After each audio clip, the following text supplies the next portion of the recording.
Assalaamu alaikum warahmatullahi wabarakaatuh. Kabajamtoota fi daawwattoota hordoftoota faamilii Orootuu welkaam ashamarra kun hundi keessanuu alaaf biyya keessa baga jiraattanii hundumti keessanuu amantii kutaa ganda osoo hin jenne baga yoona eeddanii horroonni hordoftan jalqabarraa hanga amma galatoo magalaan keessan dachaa haa ta'u ammallee laayik share gochuun dagatina horroonni haaraa taatan immoo welkaam gama YouTube chaanal kiyyaa nagayaan dhuftanii isiniin jedha hordoftoota kiyyaa. Hedduunaaf galatoomaa maatiinaaf laayik share gochuun dagatina akkuma irra seentaniin egaa akkuma asirraa argitan har'a jabtii tana miidiyaarraa namni hin beekne hin jiru zuuzuu afaan Amaaranya haasoftii garuu afaan Oromootti xiqqoo ni dandeetti. Akkas zuuzuun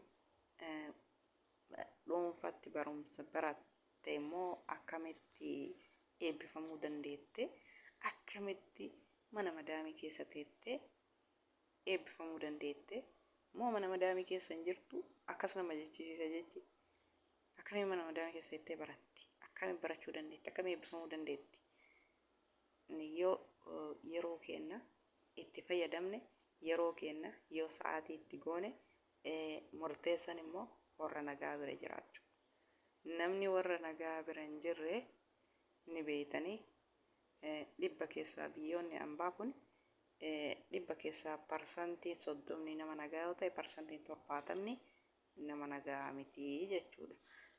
Barnoota barachuun silkii maatii kee dubbisuu nama harkaa fuudhanii yeroo maatii ofii bichaa dubbisuu barbaadu silkiitti kennantu jira. Akkasuma nama yoo inni dalagaa silkiin haasa'ullee hin feenetu jira. Nama yoo ati osuma dalagaa dalaytu silkii kana laalte tiniin dalayte tiniin sammuu hanga xiqqoo faraa ani firii godhee tiniin dalagataa hojjedhamatan nam huccuu tokkosaa silkii yoo laalan waa banatanii rakkoon qabu. Badiin maali? Hojii dhiisanii tumaan akka kuna uummata gurraacha tokko silkii kana gurratti kaayate guyyaa kana guutuu silkiin gurrarraan bu'u jechuudha. Hojii gandaa silaa itti iyyanillee xiqqollee taa'anii madalagan. Walaakin takka akkasumattuu ati dalagaa silkii sayyoo qabatte hin feetu jechuudha hin jaalattu. Unkaan silkii miti mindaanuu boo'insaan kadhaan argamaa jechuudha. Maraa miti. Maaliifi waan isin hin mijoofne tokko of dirqaa baradha jechuu kiyyaa miti. Ani ka jedhu nama haalli itti mijaa'uu danda'u hin jirtu takka ani horri nagaa jechuudha. Dalagaa kan keeti dalaynaa kasiin caqacca'in kasitti hin dubbanne. Wanni isaan barbaadan dalagaa isaanii dalaguu qofa. Takka ka'ati kaamaati kana geessite kanallee hojjedhu ka biraa sii baafti yoo ati silkii harkaa argite jechuu gabaabamatti. Kanaaf warroonni haalli isinii mijaa'uu danda'u warroonni qorra nagaa bira jirtan osoo barattanii akkuma kiyyaaf keessan kushiinaa namaa keessa teettee dalagaa maashaallah waaw maashaallah yani mabruuk waan amanamneef jechuudha. Namni mana namaa keessa taa'ee baratee eebbifamu waan abjuu nama fakkaata jechuudha. Kanaaf namni yoo xiyyeeffatee horra gaarii bira yoo jiraate murteessan horra gaarii bira jiraachuudha. Horra dalagaa kan keeti dalayte wanni nu barbaannu dalagaadha. Dalagaa isii dalayte silkinaa softe hiifte wanni nu dubbisu hin jiru jedhanii namoonni callisanii jiranii jechuudha. Dalagaan isaanii tolee jennaan. Akka isaan barbaadan dalagaa qabu. Takka hin jaalattu. Dalagaan isillee dhumata.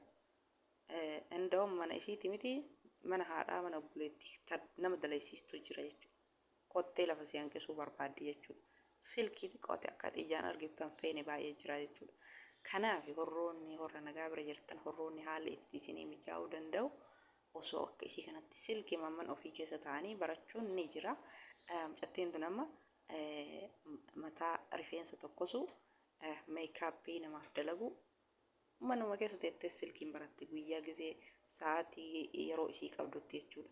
Sa'a takka sa'a lama torbaanitti illee gisee takka rahaa kennaniif yeroo gisee ofii qabdu sanitti namoonni tokko kontiraata yoo fixe yani ijaazaa bahee deebi'uu ni danda'a. Yeroo ijaazaa kontiraata keessan fixanii horra nagaa ijaazaa baatanii bira deebi'uu dandeettan sanitti barnoota keessan barachuu dandeettan. Amma mucattiin tun akkasii baratteetini har'a dhuunfaa mataa isiitini maashaallah mana rifeensa namaa fi tokko san meekaappii namaaf hojjetan dhuunfaa ishii banattee dalaguu dandeetti jechuudha.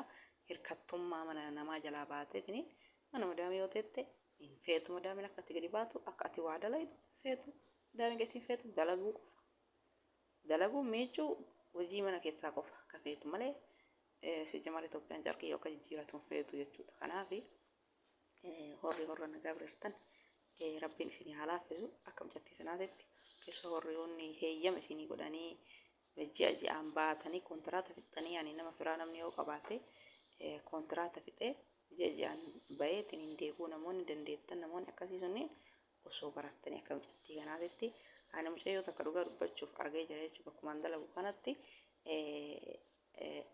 tana hojjechiiftuu tana bira dhuftee mataa isii direetiif jechuudha. Mucattiin tun Itoophiyaa waggaa 4 mana kontiraataa dalagee bakka baheetiniin baradhe jette.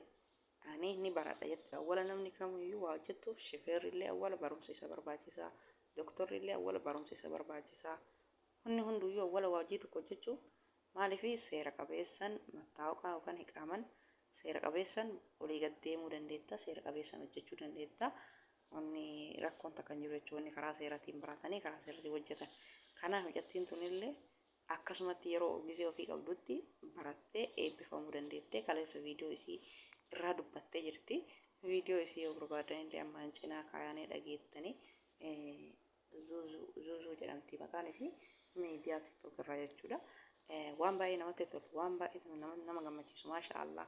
Ani hirkattummaa namaa jalaa ba'uun ni danda'ama jechuudha. Yeroo kontiraata ofii fixanitti biyya galanii hoggaan deebi'uun ni danda'ama.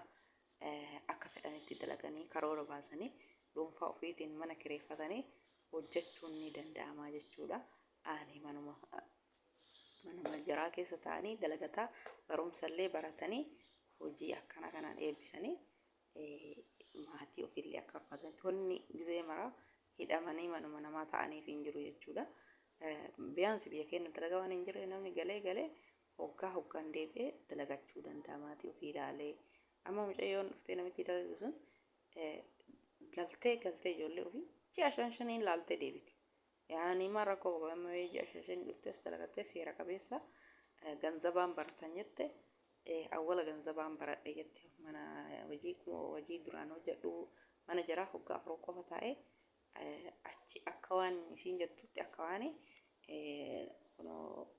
kafiila jedhama mere itti gaafatamummaan namichi isii fide kun kafiila jedhama. Heeyyama maqaa isaaniitiin akka waan namoonni tokko jarri takka yoo namni biraa bahe maqaa isaanii kana jechuudha. Birrii namarraa fudhatte jechuudha. Amma akkasii akka isiin jettutti akkasii viidiyoon kiyya karraa kana fakkaata. Hordoftoota kiyyaa waan dasna jedheef waan natti toleef isiniif qoodee assalaamu alaikum warahmatullaahi wabarakaatu. Hanga viidiyoo biraatti walitti deebinutti nagaan naaf tura. Baay baay.